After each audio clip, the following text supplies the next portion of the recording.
Hi friends, நம்ம வீட்டில் அடுப்புலாம் இருக்குல்ல, கேஸ் அடுப்பு அடப்பு இருக்கும். அந்த அடப்பு இருந்தால் கேஸ் எரியவே எரியாது. இப்போ நாம் என்ன பண்ணுறோம்னா, அந்த அடுப்பை திருப்பி போட்டு அதுக்கான தீர்வு பார்த்துடலாமா? இப்போ அடுப்பை திருப்பி போட்டுக்கிட்டோம். நம்ம வீட்டில் யூஸ் பண்ணுற ப்ரெஷ் இருக்குல்ல, வீட்டில் யூஸ் பண்ணுவோம் கழுவுறதுக்காக. அந்த ப்ரெஷ் எடுத்து வச்சுக்கிட்டு இதை எடுத்து என்ன பண்ணுங்க, நமக்கு கேஸ் வர்ற ஒரு ஹோல் இருக்கும். அடுப்பை திருப்பி வச்சுக்கோங்க. அதுக்கு பின்னாடி ஒரு ஹோல் இருக்கும். அந்த ஹோல்குள்ளே நம்ம எடுத்து வச்சுருக்க வயரை லைட்டாக, அந்த ஹோல் குட்டி ஹோலாக இருக்கும், கஷ்டமாக தான் இருக்கும், அதுக்குள்ளே விட்டு எடுக்கணும். நான் உங்களுக்கு காட்டுறேன், பாருங்கள்.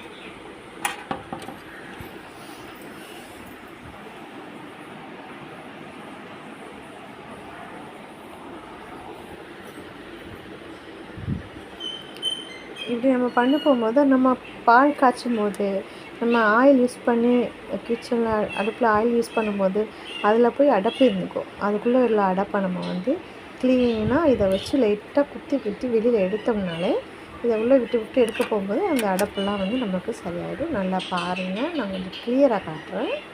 இப்போ பாருங்கள், கிளியராக தெரியும். இதுக்கு ஹோல்குள்ளே இருந்து தான் நாம் அடப்பு எடுக்கணும். விட்டு ஒரு 2 நிமிஷம் விட்டு எடுத்தாலே நமக்கு அதுக்கான அடப்பு போயிடும். அதுக்கப்புறம் நல்லா சோப்பு போட்டு நல்லா க்ளீன் பண்ணிடணும். நல்லா அந்த இடத்தெல்லாம் துரு பிடிச்சிருக்க இடத்தெல்லாம் நல்லா க்ளீன் பண்ணிவிட்டு நம்ம திரும்பவும் அடுப்பை எரிய வச்சோம்னா கண்டிப்பாக சூப்பராக அழகாக எரியும். இப்போ நாங்கள் காட்டுறேன், பார்த்துட்டே இருங்க.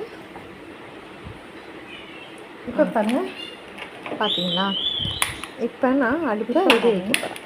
நல்லாவே அப்போ இதில் அடுப்பு எரிஞ்சதுக்கும் இப்போ அடுப்பு நல்லா எரியறதுக்கும் உங்களுக்கு வித்தியாசம் தெரியும்.